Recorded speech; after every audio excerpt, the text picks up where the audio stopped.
Simame tuweze kumkaribisha mchungaji Pastor Dr. William F. Kumui. Simama tafadhali pale ulipo. Tumkaribishe mtumishi wa Bwana kwa pamoja. Asante sana unaposimama ndugu yangu wa Mji Mwema. Mungu akubariki sana. Karibu sana mchungaji. Amen. Amen. Bwana Yesu asifiwe. Ni furaha kubwa sana kuwa pamoja nanyi siku njema tena ya leo, na mimi naomba ya kwamba ile nguvu ya Mungu itatenda kazi katika kila moja ya maisha yetu jioni njema ya leo. Ninao ujumbe kutoka kwa Bwana kwa ajili yako siku ya leo, nami naamini kabisa kwamba unapopokea ujumbe huu siku ya leo na ukaweza kuishi kwa ujumbe huu, na jambo kubwa litakalo kuja kutoka mbinguni litatokea katika maisha yako. Tutakwenda kuanza kwa maombi jioni ya leo. Baba, tunakupenda Mungu wetu, tunakuabudu Mungu wetu, na Bwana twakutukuza Bwana wetu Yesu Kristo, Mwokozi wetu na Bwana wetu. Bwana ni wewe, yeye yule jana, leo na hata milele. Wewe Yesu ambaye ndiye Bwana ambaye kamwe hutashindwa. Twaja mbele zako jioni njema ya leo tukisadiki kabisa ya kwamba Bwana utakwenda kumbariki kila alo mmoja wetu mahala hapa. Roho Mtakatifu uliyekuwa mfariji wetu, tunakukaribisha mahala hapa jioni njema ya leo, na kwamba siku ya leo Bwana, kila ambaye anayelisikia neno lako Bwana atabadilika, na Bwana tenda jambo moja kubwa katika kila moja ya maisha yetu. Asante Bwana, kwani katika jina la Yesu Kristo tumeomba, na kila mmoja wetu na aseme amen, amen, amen. Mungu akubarikeni sana. Unaweza kuketi pale ulipo tafadhali, kama ulikuwa umesimama.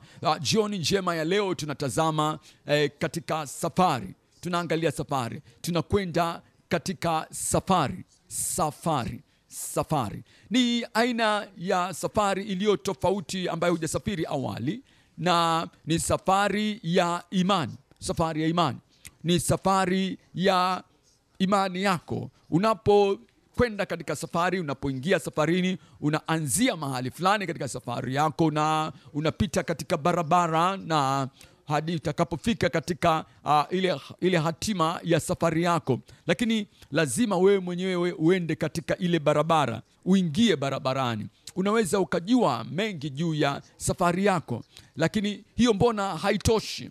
Na hata unaweza ukaielezea vizuri safari uliokuwa nayo, lakini hilo laweza lisitoshe asilani. Ni pale ambapo unapoamua wewe mwenyewe mawazoni mwako ya kwamba unaanza ile safari, na unapita katika umbali wote wa safari ile, ili kwamba uweze kufika katika kile kituo ambacho unataka kukifikia.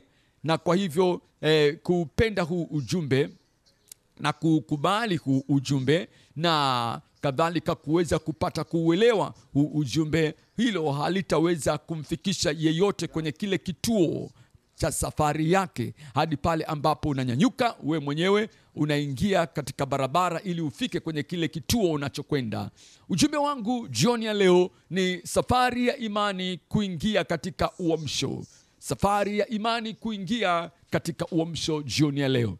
Safari ya imani kuingia katika uamsho jioni ya leo. Na katika kitabu kile cha Habakuki, sura ile ya 3 mstari wa 2. Habakuki, hapa nabii Habakuki aliweza kuomba. Nabii Habakuki akasema, Bwana, nimesikia juu ya neno lako. Nimesikia neno lako Bwana, nimesikia habari zako, nimesikia kauli yako. Alisikia neno la Bwana, na anasema hapa, anasema nami nikaogopa, nami naogopa. Anasema Bwana, fufua kazi yako katikati ya miaka. Katikati ya miaka, fufua kazi yako. Fufua kazi yako. Fufua kazi yako. Alikuwa naomba kwa ajili ya uamsho. Kuna uamsho wa kwako wewe mwenyewe. Kuna ule uamsho wa watu na kadhalika. Kuna uamsho wa wahusika, kuna uamsho wa nabii na kadhalika, kuna uamsho wa kipekee.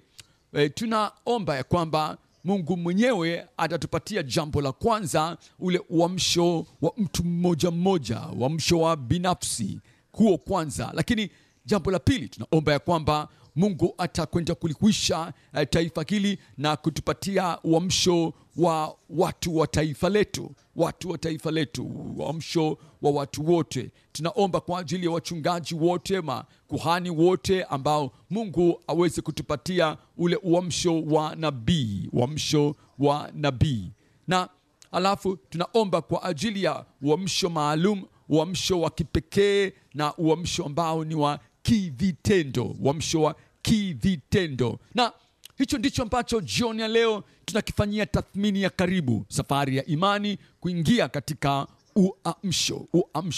Na Musa alikuwa anazungumza na baba mkwe wake. Musa alikuwa anaongea na mkwewe, na alikuwa anazungumza naye kwa undani kidogo katika kitabu kile cha Hesabu sura ile ya 10 mstari wa 29. Na alikuwa akimkumbusha mkwewe, na Musa akamwambia Hobabu, yule mtu ambaye ni mwana wa Raueli Midiani. Musa akamwambia Hobabu, mwana wa Raueli Midiani, mkwewe Musa. 10:29 hiyo kitabu kile cha Hesabu.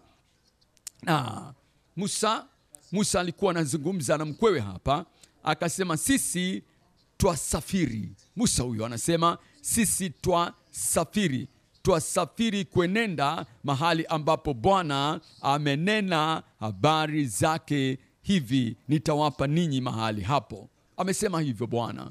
Musa alitambua, Musa alielewa ya kwamba Israel walikuwa kunako safari, na kadhalika unahitaji kutambua ya kwamba usafarini, na ile safari ambayo tunayo itatugharimu kutembea hadi kufika.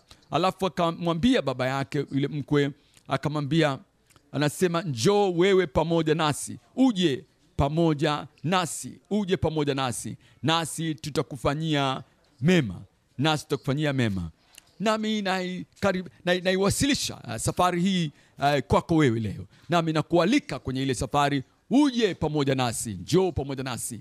Kusikia tu ujumbe haitoshi. Njoo.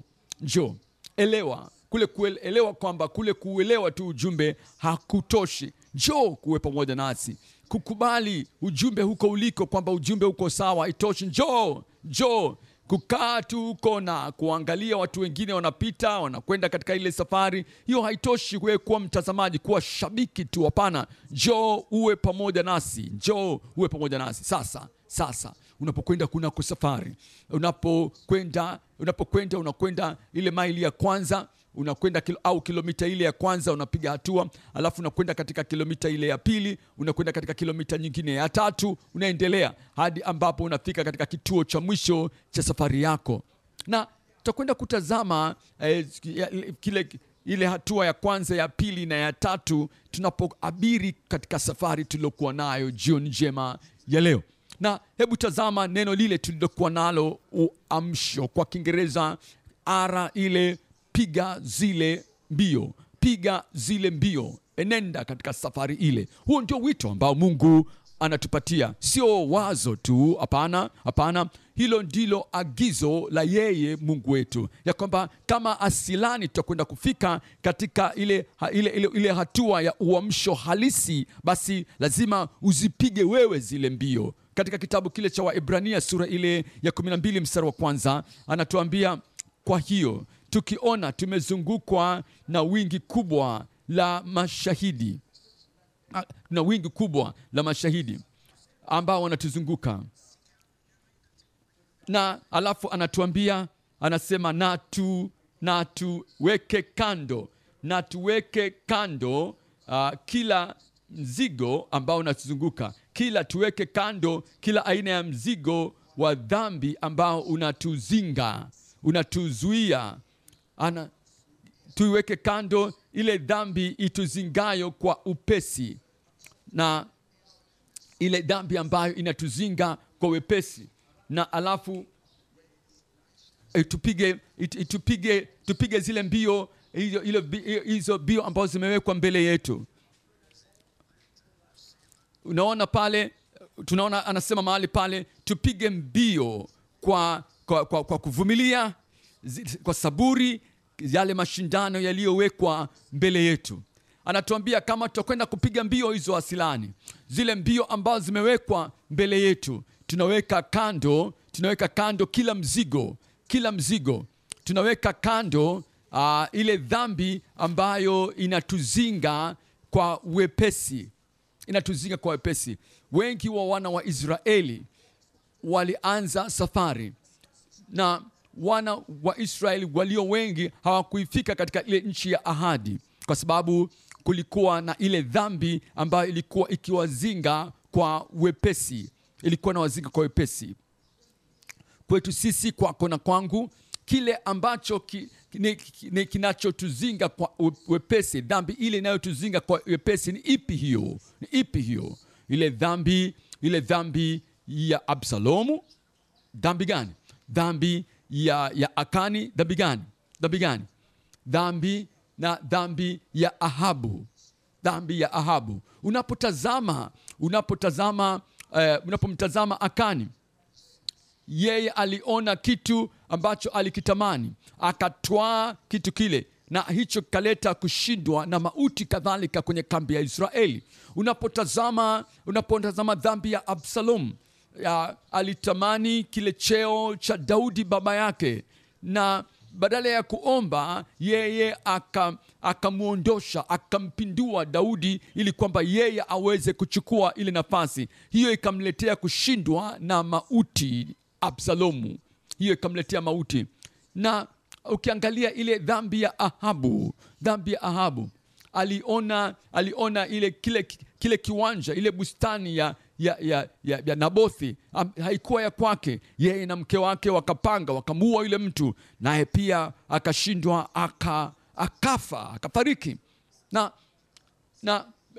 unatakiwa kuweka kando kila aina ya dhambi ambayo inakuzinga, inakutinga kwa wepesi. Dhambi ya Akani, dhambi ya Absalom, dhambi ya Ahabu. Anasema iweke kando hiyo. Weka kando hiyo dhambi ambayo kwa wepesi inakuzinga, na uinuke, ondoka katika hiyo dhambi. Dhambi gani? Je, ni dhambi ya Samsoni? Na Samsoni alikuwa na dhambi yake ya kipekee. Alikuwa na nguvu nyingi. Yule mtu alikuwa mtu mkubwa, na angaliweza kuleta uamsho mkubwa sana, na angeweza kuleta ushindi mkubwa juu ya nchi nzima ya Israeli. Angeweza kuleta ushindi, lakini unakumbuka ile dhambi ya Samsoni, unakumbuka? Na hebu iweke hiyo kando, dhambi ya Samsoni. Utaikumbuka dhambi ya Sauli mfalme, yule mfalme wa kwanza katika nchi ya Israeli. Dhambi ambayo kwa wepesi inakuzinga, inakufikia kwa wepesi mno. Anasema niliwaona wale watu na nikawaogopa wale watu, anasema Sauli, na nikajilazimisha kuweza kufanya kile ambacho sikupaswa, haikujuzu mimi kukifanya, na bado akakifanya Sauli mfalme wa kwanza. Na unaweza kuiona ile dhambi ya Sulemani mfalme, na yeye alikuwa ni mfalme mwenye hekima, na hekima yake haikukaa pamoja naye kwa ajili ya kumsaidia kuepuka ile dhambi ambayo ilikuwa ikimzinga kwa wepesi. Hekima yake haikumsaidia kitu, na kwa hivyo tunapozipiga hizi mbio, tunapokwenda hii safari, tunaweka kando ile dhambi ya Ahabu, tunaweka kando ile dhambi ya Akani, tunaiweka kando, na ile dhambi ya Absalomu tunaiweka kando, na kadhalika tunaweka kando ile dhambi ya Sauli, na ile dhambi ya Sulemani tunaiweka kando, na kadhalika tunaweka kando ile dhambi ya Sauli, ya Samsoni. Na alafu tunaweza kuzipiga zile mbio vizuri. Naweza kuzipiga mbio sawa sawa. Nataka kuzipiga mbio. Ndiyo, mimi nataka kuzipiga mbio. Na kuna watu ambao wanaponitazama na wanadhani kwamba nina miaka panginepo 50 hivi, kwa sababu naendelea kuzipiga mbio na kwa hakika huu mwezi wa 6 unaokuja kwa neema ya Mungu, miezi 3 ijayo kwa neema ya Mungu, Bwana akikawia, nitakuwa na miaka 84 kwa neema ya Bwana. Lakini nimejifunza ya kwamba siri ya kuzipiga mbio tena na tena, na pasi kuwa na kuchoka, kupiga mbio bila ya kuwa mnyonge na kuwa mdhaifu, kupiga mbio na kubaki kuwa mzima na afya njema, kubaki kuwa mzima, kuendelea kuwa mzima na afya njema, mtu wa rijali.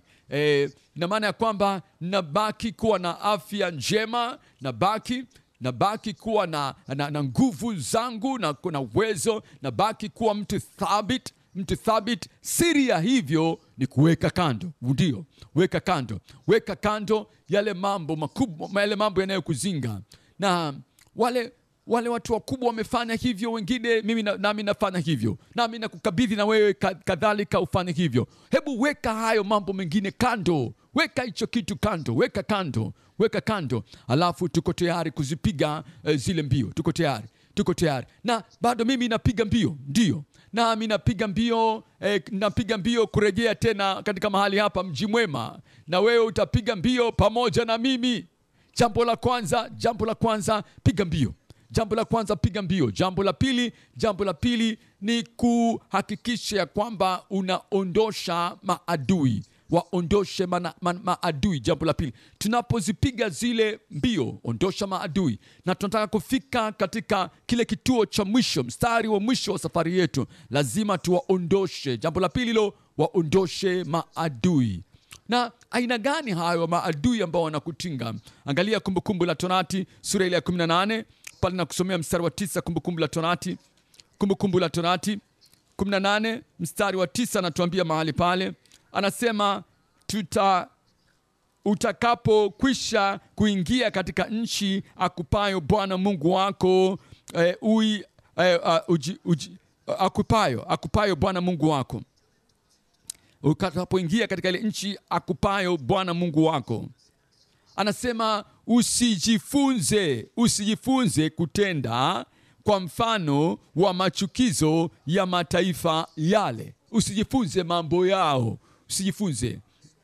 usijifunze utendaji wao. Kuna machukizo chungu mzima katika mataifa mengi tu, karibu yote, na wengine wanahesabu kuwa ni mtindo tu wao wa maisha. Na Mungu alikuwa akiwaonya Israel, na kama ninyi mko katika safari Israel, na katika safari ile Israel, ninyi mtaondosha kila aina ya maadui kunako safari yenu.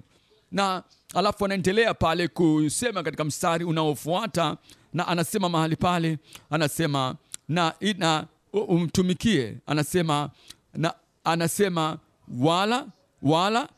wala usifanye kutenda mfano wa machukizo ya mataifa yale. Usifanye kama kutenda mfano wa machukizo ya mataifa yale. Usifanye namna ile. Anakataza hapa. Walipaswa kuondosha, walipaswa kufukuzilia mbali, walitaka kuondosha kila aina ya tabia na desturi ambazo ni za kimachukizo za mataifa yale. Walipaswa kuondosha kila chochote ambacho ni cha nguvu za giza na kila aina ya nguvu za giza za kishetani zote zile. Walipaswa kuondosha kila aina ya utendaji wa namna hiyo. Na mara nyingi leo katika jamii tulizokuwa nazo, kuna watu wenye kutumia madawa ya kulevya, na hao ni maadui wa miili yetu, hao ni maadui wa ini lako. Na kuna baadhi ya watu ambao kuna watu ambao wana kuna watu ambao wanatumia aina za desturi za kipekee za kisirisiri za kishetani. Watu wengine wanakwenda katika kupiga ramli. Vitu vyote hivyo vya kishirikina ni maadui wa watu. kwenda katika kwa mtu ambaye yuko katika safari ya kwenda katika nchi ile ya ahadi, na vitu vyote hivyo tunaviondosha katika maisha yetu. Tunaharibu vitu vya namna hiyo. Ondosha kila aina ya vitu sampuli hiyo, na mambo yote ya mazingaombwe, ondosha mambo hayo, na kila namna ya mambo ya ukishirikina, ondosha mambo ya kishirikina. Watu wanatafuta nguvu na wanakwenda katika ulimwengu wa giza, na wanakwenda katika mambo ya giza, mambo ya mazingaombwe, kutafuta miguvu fulani. Huyo ni adui. Tutakwenda kuondosha, tutakwenda kufukuzilia mbali katika maisha yetu, kutumia nguvu zozote zile za kishirikina. Fukuzilia mbali. Wale wana wa Israeli waliambiwa ya kwamba hasilani, msiende katika mambo yoyote hayo ya kishirikina na nguvu zote hizo za kimazingaombwe kujipatia miguvu. Kuna baadhi ya watu ambao wanataka kurejea tena katika zile sanamu za mizimu yao, kila aina ya zile sanamu za wale watu ambao wamekwisha kutangulia miaka na miaka iliyopita, na wanadhani kwamba kama tukipata ile nguvu, kama tukipata ile sanamu tutapata nguvu. Safari yetu kwenda katika kuamshwa, sisi tunaondosha maadui, na alafu tuna herufi ile nyingine ambayo ni V kwenye neno lile revival, na huko ni kuwa macho dhidi ya wazururaji, watangatangao. Tunapaswa kuwa watu walio macho. Wakati Mungu alipokuwa anamwambia Shetani, anamtaka Shetani na kumuuliza kwamba ulikuwa wapi, unakwenda wapi Shetani? Na akasema, nimekuwa nikizunguka huko na huko, nikienda na kurudi duniani. Shetani anazurura, mzururaji Shetani.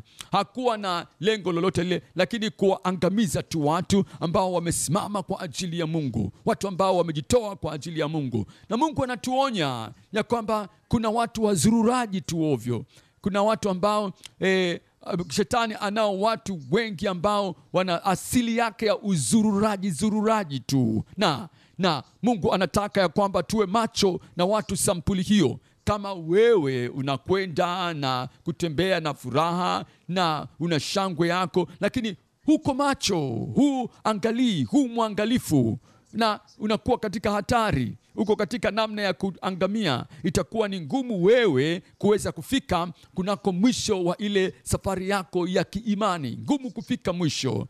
Na unaelewa, kama tunapiga ile safari ya imani kwenda katika kuamshwa, kugeuzwa kwetu, lazima tuwe watu ambao tuko macho dhidi ya kila aina ya zururaji wa maisha. Na ndio maana tunaambiwa katika waraka wa kwanza wa Petro sura ile ya 5, waraka wa kwanza wa Petro sura ile ya 5, nikisoma pale kuanzia mstari wa 7, anasema, huku mkimtwika yeye fadhaa zenu zote, kwa maana mkimtwika yeye fadhaa zenu zote, kwa maana yeye hujishughulisha sana na mambo yenu. Anajali.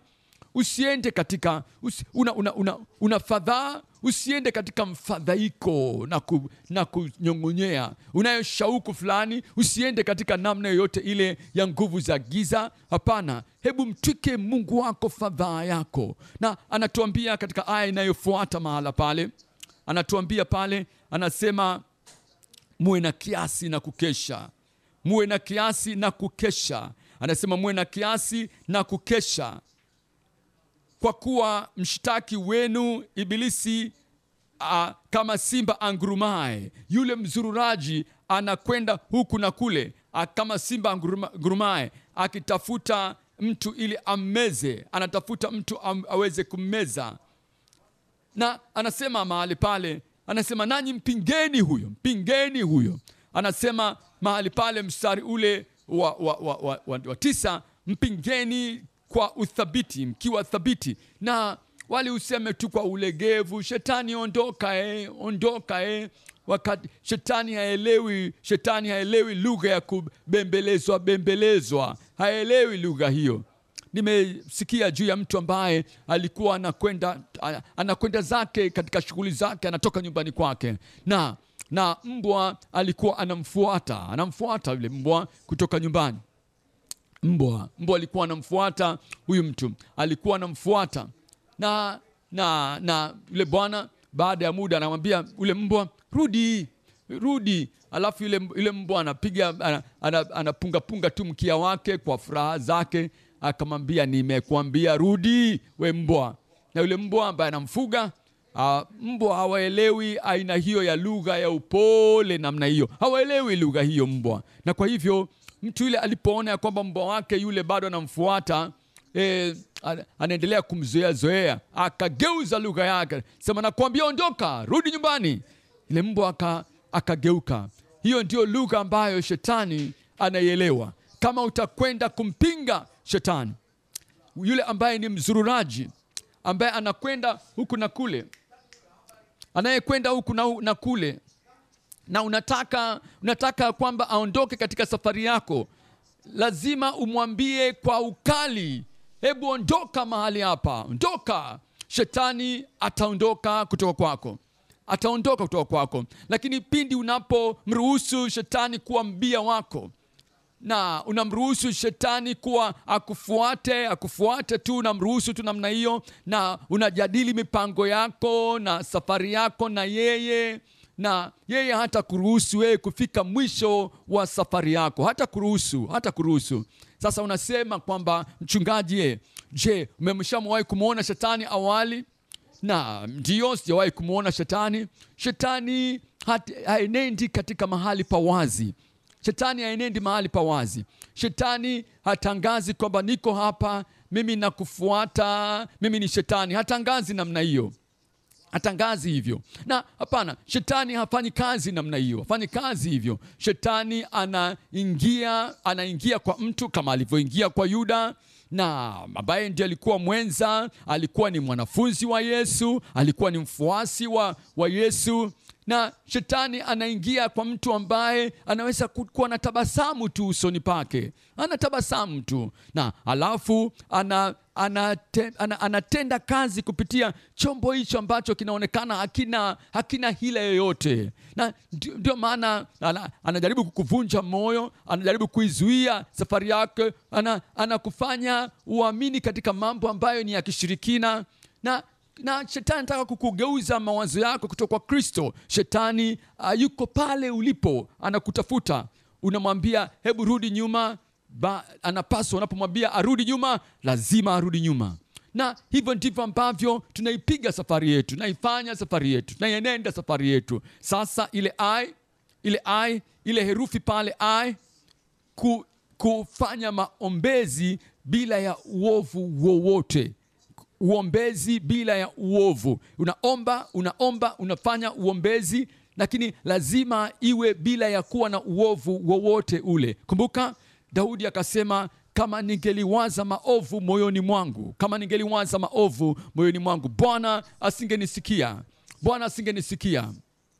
Bwana asingenisikia kama ningeliwaza maovu. Kuna mikutano mingi ya maombi katika maeneo mbalimbali. Watu wengi wanakutanika, wanasema wanaomba, na wanaomba kwa ajili ya mageuzi, mabadiliko, lakini watu hao hawajayatazama maisha yao vya kutosha. Wanaruhusu uovu, wanaruhusu chuki, wanaruhusu kila aina ya uadui kuwepo. Watu wale wanaosema wanafanya maombi na dua mbalimbali, wana uasi, wana roho ya kuto kusamehe ndani yao.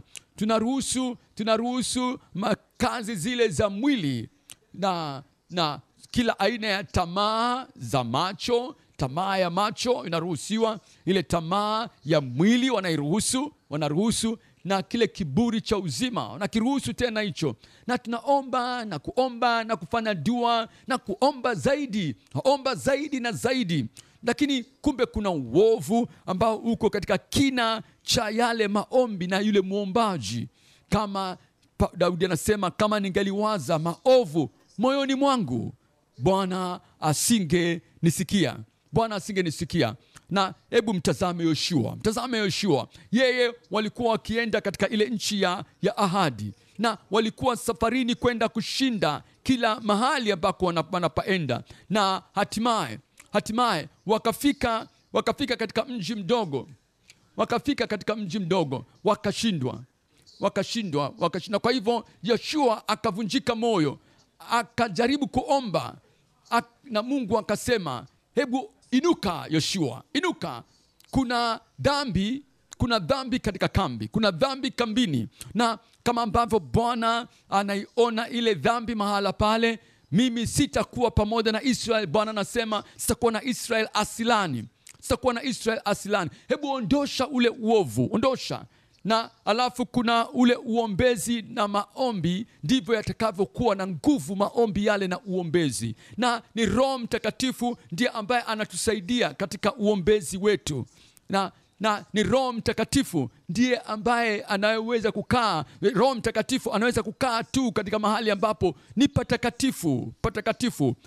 Samaki anaweza kukaa katika mahali ambapo kuna maji peke yake, palipo na maji tu. Na ndege anaweza akaruka mahali ambapo kuna hewa iliyokuwa wazi. Na Roho Mtakatifu anaweza tu kutenda kazi katika mahali, katika moyo, katika kanisa, katika jamii ambayo ni takatifu. Bas, hapo tu. Na kwa hivyo katika safari tunayopiga, tunasafiri kwa imani kwenda katika mahali pa mageuzi, mahali pa uamsho. Tunafanya maombezi, tunafanya dua bila ya kuwa na dhambi. Alafu ile nyingine ni kuhuisha yale maono. Na unapohuisha kitu fulani, unaweka uzima katika kitu kile, na unaweka nguvu, unaweka uwezo katika kitu kile, na unaleta unaleta kuonekana katika kile kitu, unakifanya kiweze kuwa dhahiri. Unakihuisha, unafanya maono yale kuonekana. Unapokuwa na maono ya mageuzi, kuamshwa, lazima yale maono yaweze kuwa dhahiri, yafanye kuwa wazi, yenye kuonekana, yafanye kuweza kuhuika, kuonekana. Hebu yalete yawe na uzima na kusema kwamba haya ndio maono ambayo ninayo. Na unapofanya yale maono kuwa hai, kuwa halisi katika moyo wako, ndipo unapoyafuatia na unafuatilia tena. Nataka nikuulize swali. Je, unayo maono ya kuhuika, kugeuzwa? Je, maono yako hayo unayafanya kuonekana, unayafanya kuwa dhahiri? Je, unazungumza juu ya mabadiliko unayoyataka? Lazima uhuishe, uyafanye dhahiri maono yako. Na ndio maana katika Habakuki sasa sura ya 2 pale tukiangalia mstari ule wa 2. Habakuki sura ile ya 2 mstari wa 2. Anasema 2:2, Habakuki, Bwana akajibu akaniambia. Bwana akanijibu akasema, iandike njozi, iandike njozi, iandike njozi, iandike njozi, ukaifanye kuwa wazi. Kama unayo njozi ambayo huwezi kuiandika, huelewi yale maono uliokuwa nayo. Na kama unayo maono ambayo huwezi ukayaandika, ukayaweka dhahiri, yakaonekana kabisa, na kwa hakika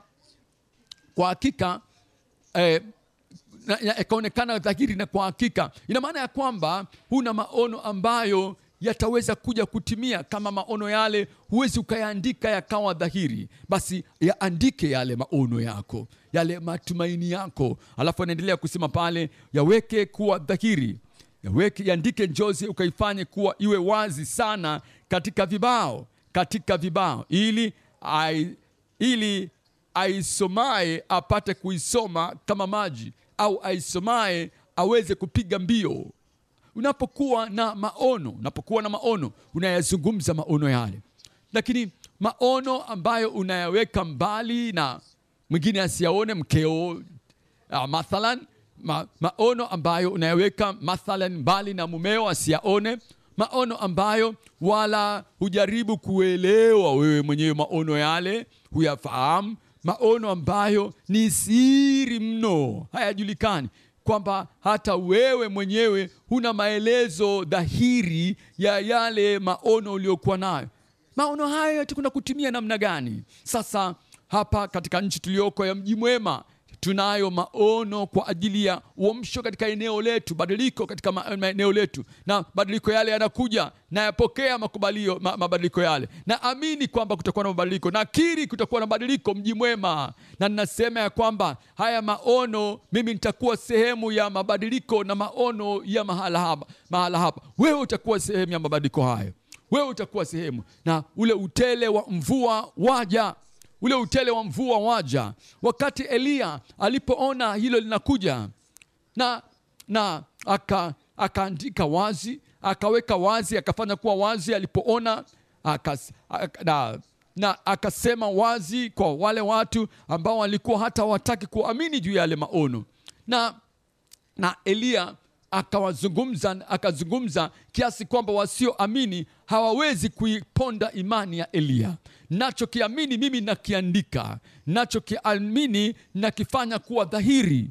Ndiyo, hebu fanya dhahiri maono yako. Hivi wajua kwamba mageuzi, uamsho unakuja pale mahali ulipo, weka wazi.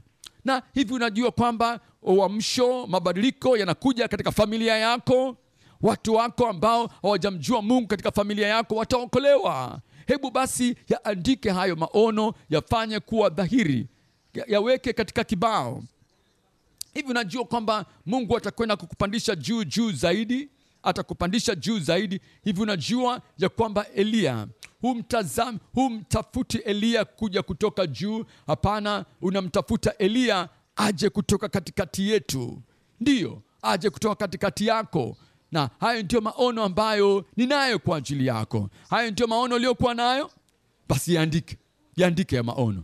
Siku moja itakuja kutokea katika maisha yako. Ile inayofuata pale ni kukaa chini yake Mwenyezi. Kukaa chini ya Mwenyezi. Kukaa chini, kudumu chini ya Mwenyezi. Ile ya revival, inakuja herufi ile. Kama tunatarajia asilani kuwa na mageuzi, mabadiliko, na tunaposonga mbele katika safari yetu ya imani kuelekea katika mageuzi, basi lazima tudumu, tukae chini ya uvuli wake Mwenyezi. Lazima tudumu mahali pale. Hivi umeshasoma Zaburi ile ya 91? Umeshasoma ile Zaburi ya 91? Umeshawahi kusoma? Yatuambia nini ile Zaburi ya 91? Anasema yeye aketie, akaaye, adumuye, aishie katika mahali pasiri pake aliye juu. Mahali pasiri pake aliye juu. Anasema atakaa katika uvuli wake Mwenyezi. Ndiyo, atakaa chini ya uvuli wake Mwenyezi. Atakaa mahali pale, na hapo ndio patakuwa makazi yake. Na ile Zaburi iliandikwa wakati Israel walikuwa bado wako jangwani kule wakitangatanga, na walikuwa wanakutana na waangamizi kule katika jangwa. Kulikuwa na makabila na mataifa ambayo yangeliwazuia kwamba wasiingie katika ile nchi waliokuwa wameahidiwa, na walikuwa wanakaa katika uvuli wake Mwenyezi, japo kulikuwa na wengi wanawazuia. Na kadhalika kitakwenda jambo kadhalika na wewe pia litakwenda kutokea kwako unapokaa, unapodumu chini ya uvuli wake Mwenyezi. Na lazima upate kuelewa ya kwamba kunayo mambo ambayo yeye Mungu Mwenyezi hataweza kuyaruhusu kukaa chini ya uvuli wake, hawezi kuyaruhusu. Na kama ukiendelea kuyang'ang'ania mambo yale, basi huwezi kukaa chini ya uvuli wake yeye Mwenyezi. Huwezi kukaa chini yake pale kama hayo bado yangali katika maisha yako. Kwa hivyo takasa mawazo yako, weka mawazo yako thabiti na kwenda katika safari. Nami nimeshaanza safari, lazima nifikie katika hatima ya safari yangu, lazima nifike mwisho pale. Nami nachagua kukaa chini ya uvuli wake yeye Mwenyezi. Na alafu mstari ule wa pili, Zaburi ya 91 anasema, nami nitasema, mstari wa pili, nami nitasema Bwana ndiye kimbilio langu na ngome yangu. Yeye ni Mungu wangu nitakaye mtumaini. Mungu wangu nitakaye mtumaini. Mungu wangu nitakaye mtumaini. Huyo ndiye Mungu wangu. Tumaini langu liko kwake. Huyo ndiye mtu ambaye anakaa chini ya uvuli wake Mwenyezi, yuko chini ya Mwenyezi.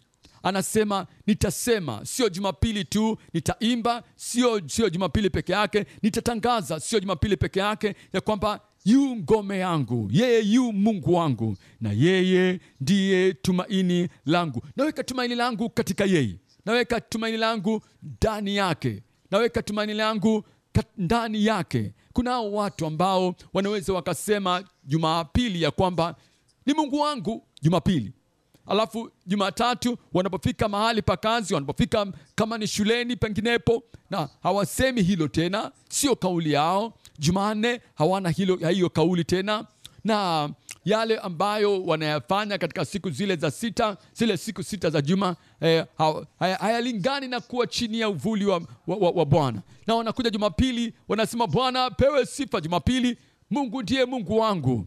Na moja kati ya saba, ukipata moja kati ya saba, hiyo wala sio 20%, haijafika bado. Kwa hivyo nasema Mungu ni Mungu wangu, na alafu ndani yako uko katika chini ya uvuli wa Shetani.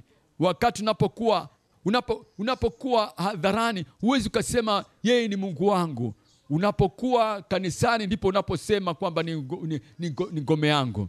Mtu anayekaa chini ya uvuli wake Mwenyezi, huyo mtu popote pale alipo atasema daima, yu Mungu wangu, yeye ni ngome yangu, mimi ni mtoto wa Mungu. Popote pale mimi nimezaliwa mara ya pili, popote pale, siku yoyote ile nimezaliwa mara ya pili. Ina maana gani zaliwa mara ya pili? Unawaambia na wao pia waweze kuokolewa, sio Jumapili hiyo, siku nyingine. Alafu angalia mstari wa 3 ule, anatuambia katika mstari wa 3, anasema maana yeye atakuokoa na mtego wa mwindaji, na katika tauni iharibuyo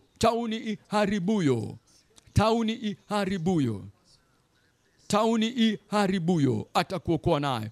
Unapokaa chini ya uvuli wake Mwenyezi, unaweza kusema hakika ataniokoa. Nasema atakuokoa. Unachohitaji kufanya ni kukaa na kudumu chini ya uvuli wake yeye Mwenyezi. Amen. Na tazama mstari wa 4 pale, anasema mahali pale, kwa maana anasema maana yeye atakuokoa na mtego wa mwindaji, na katika tauni uharibuyo. Anasema kwa manyoya yake atakufunika, chini ya mbawa zake utapata kimbilio. Uaminifu wake ni ngao na kigao, kwa sababu uko chini ya mbawa zake.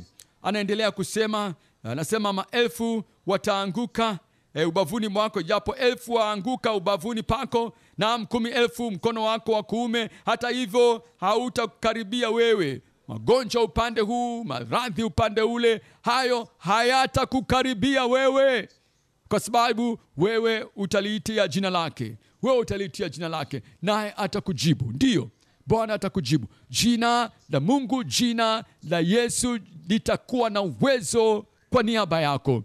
Na alafu sasa ile aya pale anasema katika mstari wa mwisho, kwa hiyo kwa siku nyingi nitamshibisha. Kwa siku nyingi, mstari wa 16 ule, kwa siku nyingi nitamshibisha. Maisha marefu ni marefu kiasi gani? Maisha marefu ni marefu kiasi gani? Na kuuliza, miaka 10, miaka 20, miaka 30, miaka 40, miaka 120, miaka mingapi? Miaka mirefu, maisha marefu kwako wewe. Haya ni maisha marefu kwako, kwa ajili yako. Maisha marefu kwa ajili yako. Maisha marefu utayapata kwa jina la Yesu. Amen. Kwa nini? Kwa sababu wewe umekaa katika uvuli wake Mwenyezi, chini ya uvuli wake Mwenyezi. Kumbuka ile ara unazipiga zile mbio, jambo la kwanza. Alafu ile pale unafukuza maadui zako wote, na ile unafukuzilia mbali wale maadui, wafukuzilie mbali. Na ile V inayokuja pale kwenye revival, unakuwa macho dhidi ya wazururaji, hata yachafua maisha yako shetani. ile ai pale, unafanya maombezi na unafanya dua bila ya uovu ndani yako, bila ya dhambi ndani yako. Alafu unayo maono basi yahuishe, yaweke dhahiri yale maono. Ile unadumu chini ya Mwokozi, unakaa chini ya uvuli wake Mwokozi. Ile ya mwisho pale, unaishi daima kunako nuru. Ishi daima katika nuru. Ile ishi katika nuru daima. Nawezaje kulieleza hilo kwako wewe jioni ya leo? Ishi kana kwamba wewe katika nyakati ambapo lile jua linaangaza kwa mwangaza mkali. Ishi katika wakati kama huo, na hakuna kivuli chochote kile. Uko nuruni, uko katika nuru. Kila ulifanyalo ni nuru. Na kama kuna nuru ya adhuhuri, kana kwamba kila mtu anayepita anakuona, anakutazama, na kana kwamba wanadamu wote wanakuona. Uko katika nuru ya adhuhuri, unakaa katika mahali pa nuru ya adhuhuri. Ishi katika nuru ya adhuhuri. Kuna mwanga mkali unaokuangaza. Hakuna siri ya kiza, hakuna jambo la kiza katika maisha yako. Humwambii mtu nitakwambia kitu, hili ni la kisiri. Usimwambie mtu yeyote tena. Usimwambie mtu yeyote. Na unakaa katika nuru. Ishi katika nuru. Ishi katika namna ambapo uko chini ya ile nuru ya adhuhuri. Uko mahali palipo wazi, kila mtu aweze kukuona, na hakuna jambo lolote lako wewe la kuhukumika na mtu yeyote. Hakuna jambo la kuhukumiwa na mtu yeyote katika maisha yako wewe. Uko katika nuru ya adhuhuri. Na kwa hakika Yesu akasema katika kitabu kile cha Yohana sura ya 8 mstari wa 12. Yohana sura ile ya 8 mstari wa 12, akasema pale ya kwamba kila amfuataye, kila anayenifuata hata enenda katika giza, bali atakuwa na ile nuru ya uzima. Anifuataye hata enda gizani, bali ataenenda katika nuru ya uzima. Pindi unapofanya namna hiyo, wewe uko katika safari, na wewe utafika katika kile kituo cha hatima yako. Utaja kufika pale. Na tunawaona wana wa Israeli, maelfu kwa maelfu yao walijua fika juu ya nchi ile ya ahadi ya Kanaani waliokuwa wakiendea. Maelfu yao, mamilioni yao walitambua fika ya kwamba kuna mahali pale ambako kunaitwa nchi ya ahadi, na nchi ambayo ina faida. Na kwa nini hawakufika pale? Wengineo hawakuzipiga zile mbio, hawakuweka kando ile dhambi iwazingayo kwa upesi. Hawakuiweka kando, na katika upande wao ilikuwa ni dhambi ya ulimi wao. Dhambi ya ulimi wao ilikuwa ndio tatizo lao, na watu wengi ndio tatizo lao kubwa hilo, dhambi ya ulimi wao. Wanatukana, wanashutumu kwa ulimi ule, na wanasema mambo tofauti kwa vinywa vyao, wanatamka mambo. Na kwa wana wengi wa Israeli walikuwa hawakisema maneno ambayo hayakuwa yanastahili. Hawakuzitunza ndimi zao, hawakuweza kufika kule. Ondosha maadui.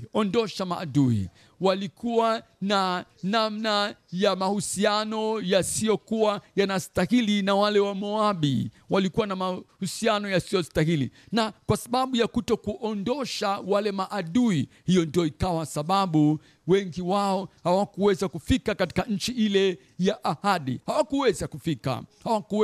Hawakuweza kuwa macho dhidi ya wale wazururaji waharibifu, na wakachukulia kila mtu kama ni rafiki yao tu. Hawakuwa macho.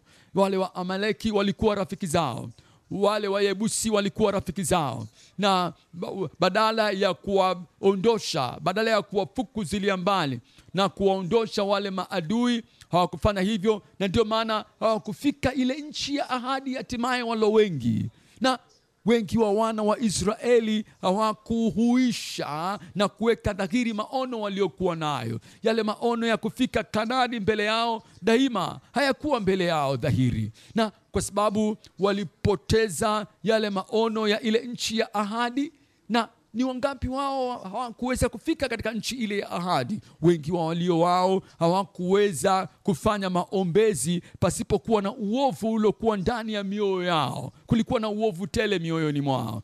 Kina Kora, kina Datani na kina Abiram. Kora, Datani mwanaume, Datani na Abiram. Hao watatu wao hawakuwa na moyo safi. Wakamjia Musa wakamwambia, watu wote ni watakatifu, hebu acha kujifanya kuwa kimbelembele. Kila mtu anaweza kuomba, Bwana ni mtakatifu. Lakini kwa sababu hawakufanya maombezi pasipokuwa na uovu ndani yao, hawakuweza kufika katika nchi ile ya ahadi. Kora, Datani na Abiramu hawakuweza kufika. Kwa nini? Kwa sababu hawakufanya yale maono kuwa dhahiri mbele yao. Hawakuweza kufanya yale maono, wakijiambia kila siku kwamba nakwenda kunako nchi ile ya ahadi, nakwenda nchi ya ahadi. Wengi wao hawakuweza kufika katika nchi ile ya ahadi, na wale watu wengine hawakukaa chini ya ule uvuli wa mbawa za mwenye enzi, na ndio maana wakaangamia jangwani. Wakaangamia jangwani. Na nazungumza juu ya kukaa, nazungumza juu ya kuishi katika nuru, kuishi kwa ajili ya nuru na kuishi kupitia katika ile nuru. Na japokuwa ile nguzo ya wingu iliyokuwa pale mahali pale na ile nguzo ya moto ilikuwepo kuwapa nuru, lakini hawakuishi katika kukubali na katika kuwa na urari na ile nuru waliokuwa wanayo. Hawakuenda sanjari na ile nuru. Sisi ni kizazi kipya. Wewe ni kizazi kipya, uko ndani ya kizazi kipya. Sasa tutakwenda kufika katika ile nchi ya ahadi, na tutakwenda kufika katika huu uamsho ambao tunauzungumzia. Ndio tutakwenda kufika hivi. Nilishakuambia ya kwamba nakaribia sasa kwa neema ya Mungu miaka 84. Nimekusha kuambia, na bado nafahamu ya kwamba nitakwenda kuona uamsho katika nchi hii ya Mji Mwema. Nitakwenda kuona uamsho mahali hapa. Nataka kubaki kuwa hai. Mungu ataendelea kunitunza hai na hadi pale ambapo uamsho utakapokuja katika nchi yako, na uamsho ufike kwako wewe, sio nchi yako tu, na wewe pia, na sisi sote pamoja tutakwenda kuona uamsho, na tutakwenda kuona uamsho wa mambo ya ajabu, miujiza, nguvu. Tutakwenda kuona uamsho wa uponyaji, ndio uamsho wa peleka habari njema kote kote. Uamsho katika kila kanisa la mahala. Makanisa ambayo ni mafu yatafufuka, na wale watu ambao hawaamini miujiza, Mungu atawashangaza, atawaduaza na miujiza na maajabu. Je, nakuuliza uko tayari? Nakuuliza uko tayari? Wewe hasa, wewe hasa, wewe uko tayari? Kama uko tayari, basi pale ulipo simama pale ulipo. Simama. Unataka kwenda katika safari hii ya kwenye mageuzi, na unaanzia jioni ya leo, na unaanza jioni hii ya leo, na unasema Bwana, nakwenda katika safari ya imani. Bwana, nakwenda katika safari ya imani. Kaka yangu, dada yangu, Bwana, ndugu yangu, jambo la kufanya kwa Bwana, weka kando ile dhambi ambayo inakuzinga kwa wepesi. Weka kando. Je, unaye Ahabu anaishi ndani yako? Je, unaye Absalom anaishi ndani yako? Je, unaye Akani wa sampuli yoyote yuko ndani yako? Hebu muondoshe huyo, muondoshe, muungame huyo, hebu mkatae huyo, muondoe katika idadi ya watu walio washirika nawe. Ahabu alitenda dhambi, Absalomu alitenda dhambi, na Akani alitenda dhambi. Na dhambi utendaji wao wa dhambi hautakuruhusu wewe kutokuipata nguvu ya uamsho unaokuja. Je, unayo dhambi ya Samsoni, ile dhambi ya tamaa ya mwili ya Delila? Kwa Delila, mwanamke unamtamani kuwa mtu wa makahaba, unatamani hiyo, unatamani dhambi ya namna hiyo. Je, unaye Samsoni sampuli fulani akikaa ndani yako? Na haijalishi kwamba Jumapili unapiga makelele kiasi gani, haijalishi kwamba unaomba kiasi gani, una ibada nyingi za namna gani, lakini bado yuko Delila ambaye hatamwacha Samsoni ndani yake. Yuko Delila ndani ya Samsoni. Alidhani Samsoni anayo nguvu. Je, unaye Samsoni akikaa ndani yako? Je, unaye Sulemani anayekaa ndani yako? Je, unaye Sauli anayekaa ndani yako? Utakuwa na aina, utawachukua hao wote na kuwaweka kando, wasio wabia wako. Weka kando ile dhambi kuzingayo kwa upesi. Na huo ndio mwanzo wa safari uliokuwa nayo. Huo ndio mwanzo safari yako. Nataka nikupatie sasa nafasi ya utulivu sana, ili kwamba utazame ndani yako kabisa na useme Bwana, useme Bwana, naweka kando, naweka kando, naweka kando, naweka kando yale yote ambayo kina Akani, kina Ahabu na kina Absalom wanayeweka ndani yangu. Naweka kando ile dhambi ambayo yanizinga kwa wepesi. Tafakari. Absalom namweka kando, Sauli namweka kando, naweka kando dhambi ya Sauli. Sulemani, ile dhambi ya Sulemani naweka kando.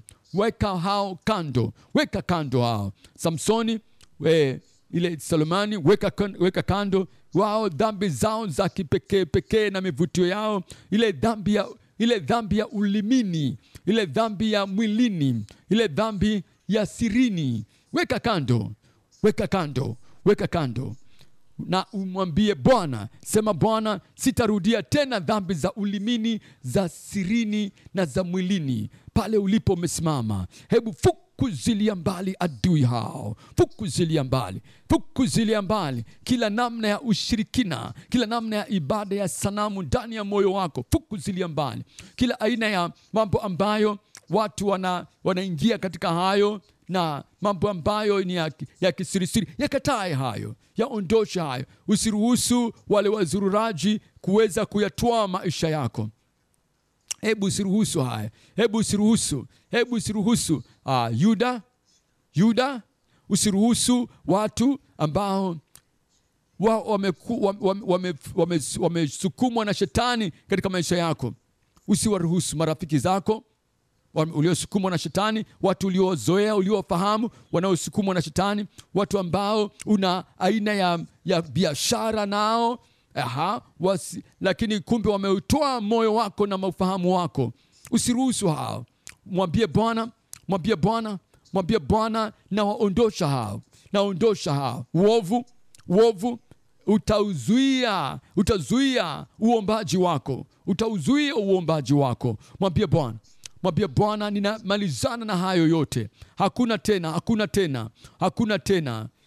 tena hao wote waovu. Na sasa yale maono uliokuwa nayo, maono yaliyochanya, yaliyo mema, maono ya kivitendo, maneno yenye nguvu, maono yenye nguvu utayaandika. Yale maono yenye nguvu na utayaandika. Kama ni kwa maneno, basi yaweke katika maandiko. Nasema nitafika pale. Ule uamsho, ule upako, ile nguvu, hakuna kitakachonizuia. Andika, weka hayo maono. Yaandike maono yale mahali. Basi amini juu ya maono yale. Yakubali kwa nia yako yale maono. Na uenende katika maono uliokuwa nayo ya mabageuzi ambayo yanakuja kwa ajili yako. Uwe na uchanya ndani yako. Alafu ukae chini ya uvuli wake Mwenyezi. Kaa chini ya uvuli wake Mwenyezi. Na uyadai ile ahadi ya Bwana. 1000 wanaweza kuanguka upande mmoja, 10,000 upande ule mwingine, lakini yale mabaya hayatakupata wewe. Ile tauni haitakupata wewe. Kila silaha itakayofanyika juu yako haitafanikiwa. Kila ulimi unayoinuka juu yako katika hukumu utahesabu kuwa mkosa. Huo ndio urithi wa watoto wa Mungu. Huo ndio urithi wako. Ishi katika nuru. Ishi katika nuru. Ishi nuruni. Ishi katika nuru ya adhuhuri. Na kusiwe na dhambi ya kisirisiri ambayo imesalia katika maisha yako. Hakuna uovu uliofichika ambao bado ungali katika maisha yako. Kusiweko na kitu cha namna hiyo. Uamsho utakuja kwako. uamsho umeshaanza tayari ndani yako. Uamsho umeanza ndani yako, ndani ya moyo wako. Uamsho ndani ya moyo wako, katika mwili wako uwe na muujiza wako, uwe na muujiza wako. Katika familia yako uwe na uponyaji, katika familia yako ukombozi, katika familia yako. Na hiyo imekwisha kuanza sasa. Na nyosha mkono wako pale ulipo, nyosha, tutakwenda kuomba. Na lazima uwe nao uamsho, lazima uwe nao uamsho. Sema, nitakuwa nao uamsho, nitakuwa na uamsho. Sema kwa mara nyingine, nitakuwa na uamsho. Amen, amen. Na hebu watu wa mahala hapa sote kwa pamoja, nitakuwa na uamsho. Amen. Bwana alithibitisha hilo katika maisha na uzima wako. Amen, amen. Bwana alithibitisha hilo katika familia yako. Bwana alithibitisha hilo katika mahali hapa Mji Mwema. Nyosha mkono wako juu kabisa. Tunaungana pamoja sasa, tunaungana pamoja. Na kama 2 wetu, 3 wetu, 200 wetu, tutapatana kwa ajili ya kugusa jambo lolote tuliombalo, jambo tuliombalo. Bwana atalitenda jioni ya leo. Tuombe. Baba, twaja mbele zako Bwana, twaungama mbele zako ya kuwa Bwana tunaamini ya kwamba ule uamsho uliotarajiwa unaanza. Tunakubali uamsho unaanza sasa. Hebu moto wa uamsho uangaze, uchome katika kila moyo kwa jina la Yesu. Na Bwana, chomelea mbali kila magugu katika moyo. Hebu chomelea mbali Bwana kila kitu kisichofaa. Bwana, Bwana, hebu uamsho wako wa kiroho, Mungu wa mbinguni, Bwana, hebu kufanya kwa upya kwa kiroho. Bwana, hebu kurejeshwa kwa upya kiroho. Bwana, kuweze kushuka ndani ya kila moyo sasa kwa jina la Yesu. Na Bwana, osha ile kumbukumbu ya yaliyopita, ule uovu uliopita, futilia mbali Bwana. Ule kushindwa kwa kale, Bwana, safisha. Na Bwana, kila aina ya uovu wa wakati uliopita, ile dhambi ya wakati uliopita, Bwana, ya kila aina ya uovu wa kale, futilia mbali, osha kwa damu ya Kristo kwa jina la Yesu. Na Bwana, jambo jipya likachipuke ndani ya kila moyo, na baraka mpya katika kila moyo, uponyaji katika kila mmoja, muujiza kwa kila mmoja, nguvu kwa kila mmoja, na upako kwa kila mmoja. Maisha mapya, maisha mapya, maisha mapya kwa kila mmoja kwa jina la Yesu. Bwana, kila ambaye ana ugonjwa, kila mmoja Bwana, waponye watu wako sasa. Kila namna ya mkandamizo, kila namna ya uonevu, Bwana, kila shambulio la giza, fungua watu wako kwa jina la Yesu.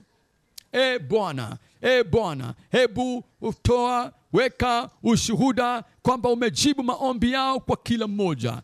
Bwana, dhihirisha katika ufahamu wao.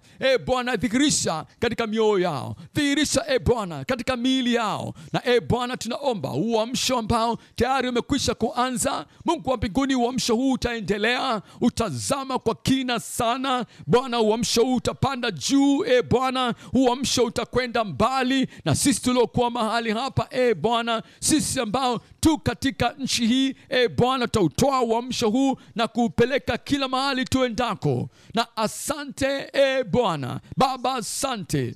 Imekuwa kwa jina la Yesu tumeomba. Amen.